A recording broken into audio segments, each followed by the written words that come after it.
Welcome back to Seat Time. I made my way to the West Virginia-Pennsylvania border. We're gonna do the Sprint Enduro here. Yes, I'm trying to qualify for the ISDE and the senior club team. At 45 and feeling frisky these days, why not, right? Walked all the tests yesterday. I have my bicycle. I don't have an e-bike, so I had to walk and I had to ride a little bit. Checked out the test, tried to make sure I could see if I could think there's anything, one, that's super dangerous, two, try to figure out how to connect all the turns. Now granted, once we get out there, just kind of try to remember up to that point, but we're gonna do cross test, woods test, cross test, woods test, back and forth. I'm gonna try to get a little bit of helmet camera footage for you guys.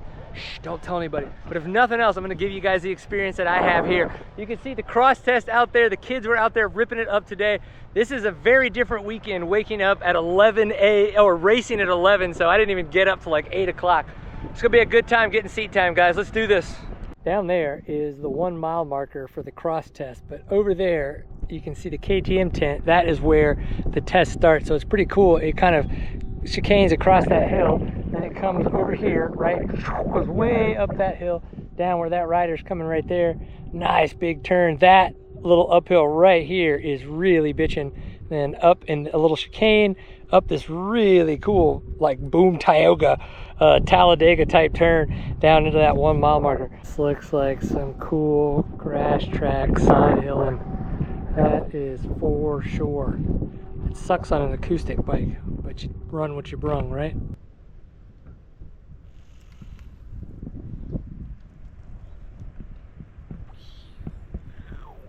Pretty bitchin' how you can see the marking down here, right? And so it's this nice big left-hand turn. Now just straighten out a little bit in there. This nice left-hand turn.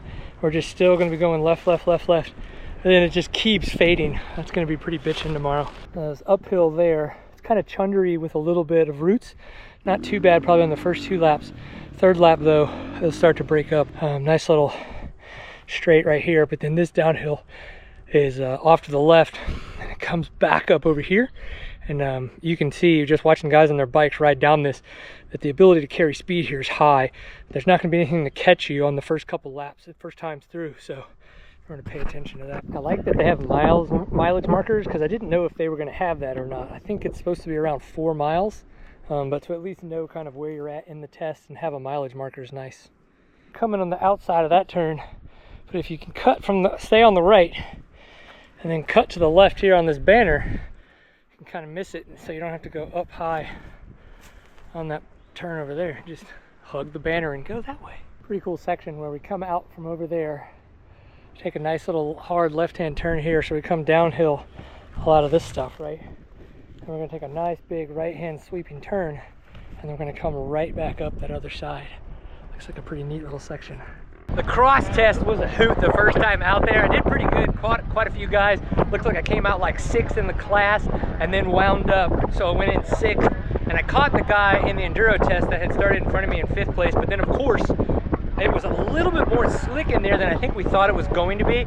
A little bit too much front brake, washed the front end, went down, and he caught back up, or caught away from me again. I caught him just at the very end, but super fun. So right now 2 down.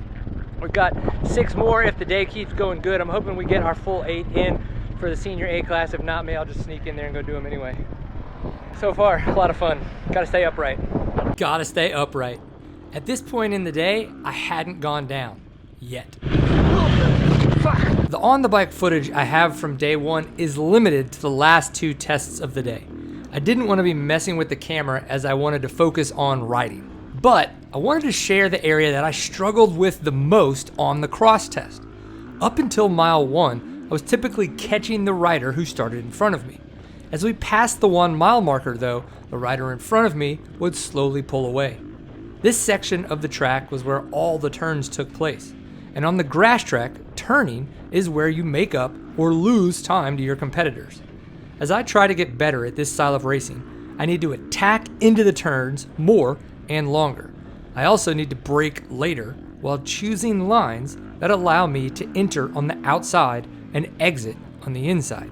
I wanted to make sure that you guys could get a good look at what the back of the van has been for me this entire weekend. So it's the start of day 2. The kids are out there last night. We had a torrential, I want to say it was a tornado last night, but it was only lasted for about 30 seconds. We did get about 20 minutes worth of rain. So the terrain today is going to be a lot different. The sun does not look like it's going to come out. It's going to be overcast, so because of that, it's going to be a different course. It was slick in the woods yesterday, even though there wasn't moisture on the ground when we walked it on Friday. It just seemed to kind of come up as we rode the course throughout the day. I think with the moisture that we got, it's going to be a lot more slick in there, and it's going to be very interesting. How did day one go? I felt like I attacked pretty hard going into the cross test, and I rode well, right? Score-wise, who really cares? It's just, did I feel like I rode well? And I felt like I did ride well. Going into the enduro test, though, I was catching somebody, and of course, tapped the front brake a little bit too much in one of those areas I was telling you about that was too slick, and man, I just laid the front end over. It sucks. And I kept having little moments like that throughout the day. So even though the cross test went pretty good, second test got a little bit faster, got a little bit slower on the third test, even though it wasn't my slowest time. Fourth test, ate shit, wiped out. I think I do have that on film, so obviously I'll show that to you guys if I've got it. And then crashed again in the woods test. So my last two tests of the day sucked. Typically, I am someone that gets faster throughout the day. Now, one of the things I have been trying to do since late last year is attack more in the beginning of the day and not always taper and get a little bit faster. And I think that that's a balance. I think every rider has to find that point that works for them in that area. With it being slick today, I'm gonna come out a little bit more tentative. Try to do that 85–90% in that first one. Now, we're only gonna have 6 tests today, so there's not much time to make up time. I don't know that I need to make up time. I think I just need to keep having fun. I need to keep riding my dirt bike and enjoying getting seat time. I have felt the desire to pressure myself for a result, and that's not what this is about. Though it would be really cool to qualify, currently it doesn't look like that's gonna happen unless a bunch of guys just decide not to go last minute, but in the long run, what am I gonna do about it right now? I'm gonna go ride my dirt bike and I'm gonna have fun. So let's get day 2 underway. I'm gonna ride more with my chest cam today. I don't wanna put my helmet cam on, even because it's technically against the rules, and every time you start, you're like right there up against everybody, so that would be a bad idea. But we'll get some more footage and I'll splice all that stuff for you guys. But so far it's been fun. Thank you to everybody I've met and that I've said hi to, or that have said hi to me. It's been a ton of fun to meet and make more riding buddies. I just got done warming up, guys. I already crashed once, riding like a goofball, but in the long run, it's super slick in the practice track that we were just on. Hopefully the cross test, because of the sun and all the youth riders out there, is not gonna be as bad, but we'll see. The woods test, baby, oh my God, it is gonna be slick.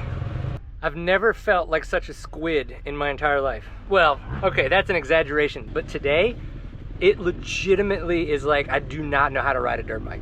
It is insane. So I tried to add a round of preload this morning onto the grass track, and I think that just made my bike way too twitchy, so I took that back off. I've now opened up the compression a little bit. I opened up the rebound as well. The bike just does not feel like it wants to settle, and I don't have enough experience and time, or to be completely honest, somebody with me that I can kind of just, that knows me, that knows how I ride the bike, to talk with, right? And I am struggling.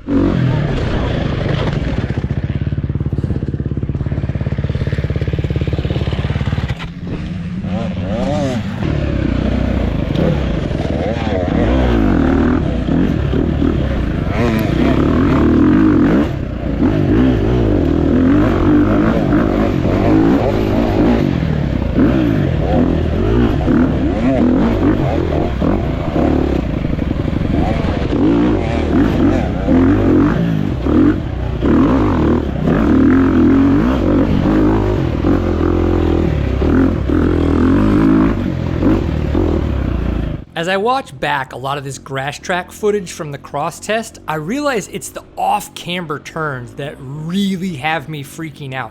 For whatever reason, I just tiptoe into the corner like you can see here, and I just do not trust the front end. That is something I am gonna have to figure out if I were to keep doing this type of racing. But here's a cool downhill that we had to ride. I do not ride it fast. And then the uphill that came after it, which again, was pretty neat.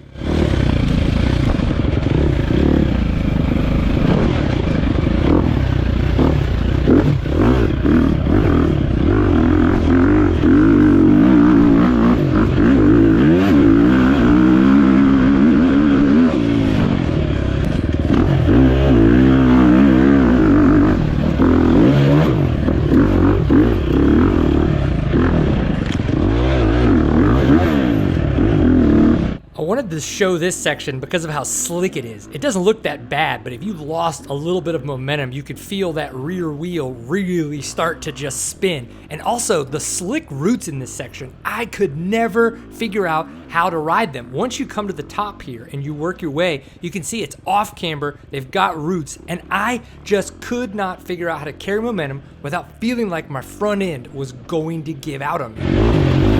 There's gotta be a better line to take for this turn, but honestly, I was just really proud of myself because of this kind of road jump every time that I would hit it. In the long run, I'm not much of a jumper, so to even do that every time really shows, and it's a big thanks to Brian Story taking me to a motocross track.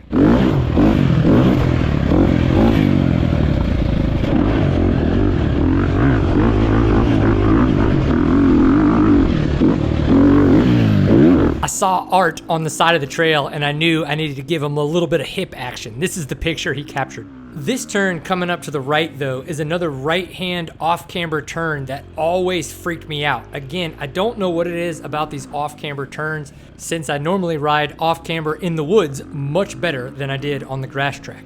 I have got so many thoughts on this weekend and how everything went for me. And you know what? We're gonna cut to that right now. There are 3 things that I took away from the Sprint Enduro that I think others could learn from and then also help me. So hit the comments if you've got ideas. Intensity, adaptability, and experience. Now intensity. The intensity that you need to race at a high level at a Sprint Enduro is actually quite insane. What these guys are doing and the way that they are carrying speed in every single section of the track blew me away, and it was something I was not prepared to do. I needed to practice more motocross. The time that Brian Story and I went out was great, but I did not have enough time in that. Apparently there are some speed drills that I can go do. I'm gonna go do those. We're gonna work on that, but the intensity is absolutely insane. The adaptability needed is because the course changes every single time you go out there, and you're typically not going to get a chance to look at it. Right? So you've got hundreds of racers that go do a lap on the cross test and then they go do a lap on the enduro test. Well, then you're going to go back to the cross test. Sure, you might be able to kind of like look at some of the track from the outside while you're warming up or getting ready to go, but that's not going to actually give you an understanding of how the track has evolved. And so again, that adaptability that is needed for these tests is a very high level. You have to be able to not just have the intensity that we're talking about, but be able to look ahead so far that the line that you chose last time that you think you're going to choose this time, you might need to move over half a foot, 2 feet, 3 feet. You might need to choose a complete different section of the track entirely. And that adaptability that is needed is very high level. Lastly, experience. What I was lacking in experience is understanding how the bike needs to feel. Why do I say it like that? I don't know what this bike feels like when I'm going as fast as I need to in the areas that I needed intensity. The bike sounds really fast and it makes a lot of noise. And I think I related that to I'm going fast. I am riding the bike fast. And that is just not true. I knew what that felt like on the 2-stroke, but I don't know what that feels like here. And so those times where I was like, I am going fast, I was not. I was going very slow compared to some of the other racers. The other experience needed is understanding what you're feeling on the bike and how to make changes. These could be control changes, these could be suspension changes, these could be engine changes that you may need to make. And unless you understand what you're feeling, or you have someone to communicate with what you're feeling and they can then help you understand the changes that need to be made, you're gonna kind of always be shooting in the dark. And that was really hard. And there were some very frustrating times that I had where I was like, why is the bike riding like this? Is this a me thing or is this a bike thing? So intensity, adaptability, and experience with the bike. 3 things that I think I certainly need to work on and that you could work on too if you're looking to get better at Sprint Enduros. I gotta start driving home to Texas. You guys are awesome. Thank you to everybody at the US Sprint Enduro that said hi and became friends with me, because you know what? You're awesome. I had so much fun because of the fact that I got a chance to kick it with everybody that enjoys getting sea time, and that is what this is all about. I hope you guys enjoyed a crazy 18-hour one-way journey so that I could make it to the West Virginia-Pennsylvania border to race this Sprint Enduro. There is 0% chance that I qualify for the ISDE, not only because of my results, but because my results did not put me in the top 10%. But man, again, like I said, I'll give you guys all the learnings. We'll all be able to be a little bit better after this. Enjoy getting seat time. We'll see you for the next one. Peace.